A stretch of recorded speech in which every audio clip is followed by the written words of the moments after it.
On this day, in 1920, 20-year-old Constable Alfred Edwards was up to no good. Despite his position in the Brisbane Constabulary, Edwards had broken into the Surgical Supplies Limited shop on Queen Street whilst on night duty 2 weeks earlier, and had stolen 8 manicure sets, several sets of cutlery, binoculars, toilet powder or talcum powder, and a bottle of perfume. His early morning escapade, as estimated by the store's owner on investigation, had netted him approximately £70 in stolen goods.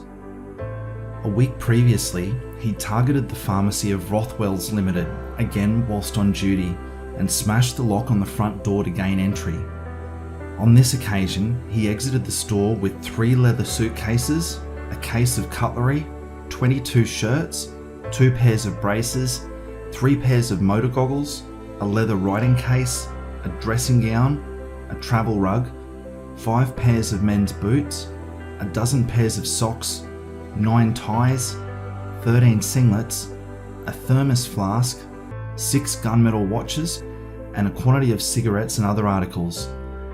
How on earth he carried this hoard away is anyone's guess. However, his one-man crime spree that night was estimated to have cost the pharmacy over £100 in missing merchandise. Over the next few days, the Brisbane newspapers carried stories of the Rothwell's Limited burglary and detailed the Criminal Investigation Department's efforts to catch the culprit. At that stage, they were completely unaware the perpetrator was one of their own and that much of the stolen merchandise was actually hidden in Edward's locker back at the Roma Street police station. Unfulfilled with his previous hauls, Edward decided to revisit Rothwell's Limited on the night of the 27th of March. However, this time his escapade didn't go quite according to plan. Whilst diligently arranging his loot for removal from the premises, Edwards was disrupted by a night watchman and 2 plainclothes officers, forcing him to flee the scene of the crime.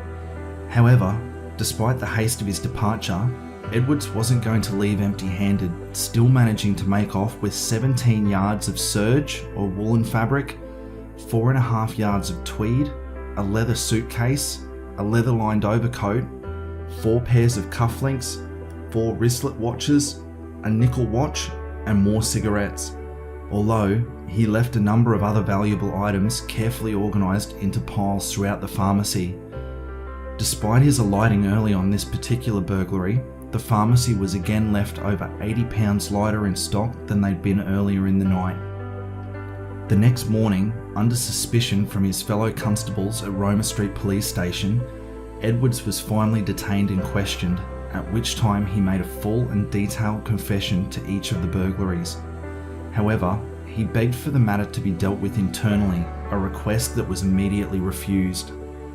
On formal evidence of arrest being given in the Central Police Court on the 29th of March, Edwards was bailed for £100 with 2 additional sureties of £50 apiece.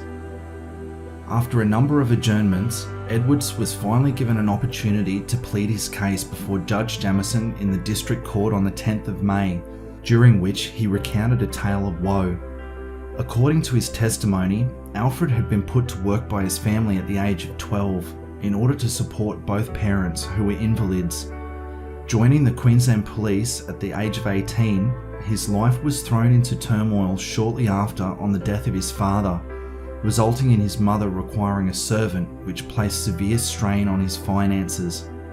An additional surgical procedure for his mother in mid-1919 finally tipped the balance, pushing young Edwards into a debt spiral from which he was unable to recover. Turning to a childhood acquaintance for aid, Albert claimed he was coaxed into stealing as a means to clear his liabilities, and when he'd finally attempted to bring his short life of crime to a close, the supposed friend threatened to oust him to the authorities unless further loot was forthcoming. Begging the judge to show leniency lest his invalid mother was left without financial support or care, Albert's pleas fell on deaf ears. As a result of his escapades whilst in uniform, Albert Edwards was sentenced to 3 one-year terms with hard labour to be served concurrently for the 3 burglaries across Brisbane's business district.